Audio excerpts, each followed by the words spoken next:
দোয়াটা শুধু আমার সাথে একবার পড়ে যাবেন, কোথাও লিখতেও হবে না, মুখস্থও করতে হবে না। একবার পড়বেন, দুইবারও না।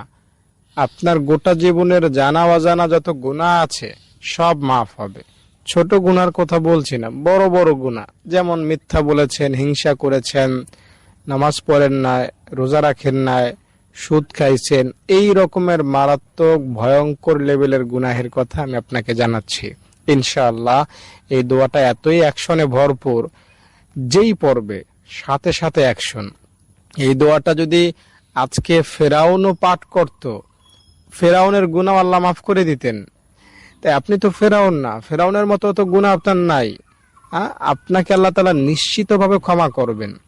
দোয়াটা পড়লেন মানে নিষ্পাপ হয়ে গেলেন। বাবু একদম মায়ের পেট থেকে বের হয়েছেন ওই রকম হয়ে যাবেন। হাদিস শরীফ এসেছে, নবীজি বলেছেন 5 বার যদি কেউ গোসল করে তাহলে তার শরীরে যেমন ময়লা থাকতে পারে না, 5 ওয়াক্ত নামাজ পড়লে তার কোনো গুনাহ থাকতে পারে না।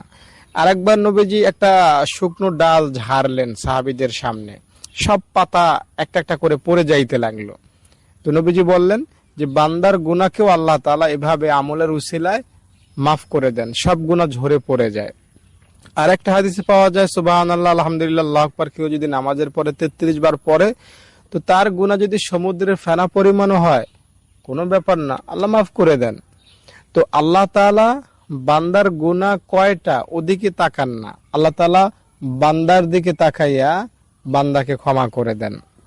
আমি যে দোয়াটা আমি এখন আপনাকে বলবো, বিশ্বাস নিয়ে ভরসা নিয়ে দোয়াটা একবার পাঠ করবেন, ইনশাআল্লাহ আপনি শিশু হবেন। দোয়াটা আপনাকে বলছি তার আগে অনুরোধ করব, একটা লাইক করেন এবং কমেন্টে আমিন লেখেন। যারা লাইক করলেন, কমেন্টে আমিন লিখলেন, আল্লাহ তাদের মনের আশা তুমি পূরণ করে দাও, তাদের গুনাহ তুমি মাফ করে দাও, আল্লাহুম্মা আমিন।